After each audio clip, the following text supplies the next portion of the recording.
আমাদের প্রিয় মাতৃভূমি বাংলাদেশ থেকে দূরে, অনেক দূরে, স্ক্যান্ডিনেভিয়ান কান্ট্রি, এখানে অনেক দূরে, এখন কোপেনহেগেনে বসে আমরা বাংলাদেশের সবাই, এটা আসলে খুব স্পর্শকাতর। এখন আমাদের মাননীয় মন্ত্রী, স্বাস্থ্য পরিবার কল্যাণ মন্ত্রণালয়ের সম্মানে আয়োজিত আজকের এই যে একটি সুন্দর চমৎকার আয়োজন যারা করেছেন এবং সভাপতি যারা রয়েছে, আমরা সবাইকে সম্মান জানিয়ে শুরু করছি।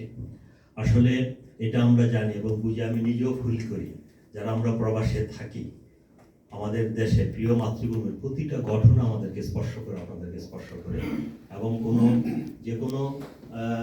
যে কোনো খারাপ খবর আপনারা উৎকণ্ঠিত থাকেন, উদ্বিগ্ন থাকেন, এবং যে কোনো ভালো খবর আপনাদেরকে খুব আনন্দিত উদ্দুলিত করে।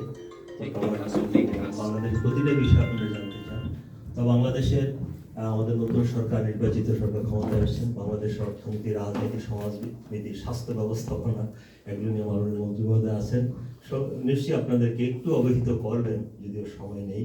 তো স্বাস্থ্য ব্যবস্থার বিষয়ে আমরা বলতে চাই, যখন আমাদের নির্বাচিত নতুন সরকার ক্ষমতায় এসেছিলেন, আমাদের স্বাস্থ্য ব্যবস্থা অত্যন্ত ভঙ্গুর, জরাজীর্ণ, একদম একটা দুর্যোগপূর্ণ অবস্থায় ছিল।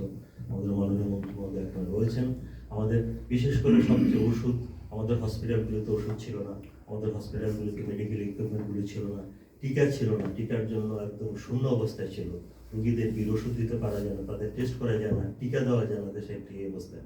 ঠিক এমনি একটি দুর্যোগপূর্ণ অবস্থার মধ্যে আমাদের মাননীয় মন্ত্রী মহোদয় বিএনপি ক্ষমতায় আসে, আমাদের মাননীয় মন্ত্রী মহোদয় স্বাস্থ্য মন্ত্রণালয়ের দায়িত্ব পান।